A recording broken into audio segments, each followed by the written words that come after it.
ইবলিস এত ইবাদত করেছে, এত ইবাদত করার পরেও ইবলিস কেন অভিশপ্ত?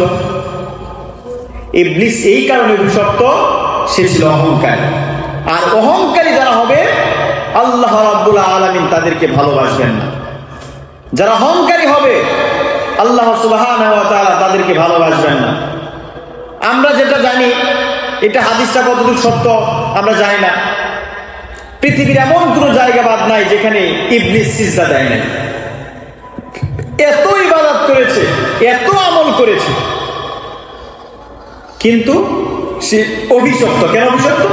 আল্লাহ তাআলার একটা হুকুম অমান্য করেছে। শুধু একটা হুকুম অমান্য করার কারণে, যে আল্লাহ তাআলা প্রত্যেকটা ফেরেশতাদেরকে বলেছিলেন যে যাও আদমকে সিজদা করার জন্য, সবাই সিজদা করলো, ইবলিস ছাড়া সবাই সিজদা করলো। ইবলিস অহংকার করে বলল আমি হচ্ছে আগুনের তৈরি আর আদম হচ্ছে মাটির তৈরি, আমি আগুনের তৈরি হয়ে আমি মাটির কাছে কেন সিজদা করব?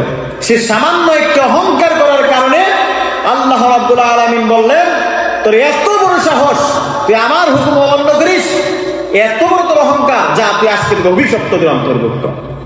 অথচ ইবলিস সে আমার থেকে আপনার থেকে বেশি ইবাদত করেছিল।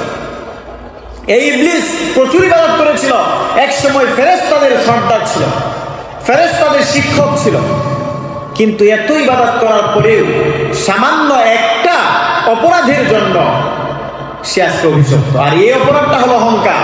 আর এই অহংকার আমার ভিতরে আপনার ভিতরে আছে না নাই? অহংকার এখন সবার ভিতরে অহংকার। এখন চিন্তা করেন, আমার কাছে লাগে শয়তানের থেকে বেশি অহংকার এখন আমাদের ভিতর। শয়তান তো একটা হুকুম অমান্য করেছিল, যার ফলে সে অভিশপ্ত হয়ে গেছে।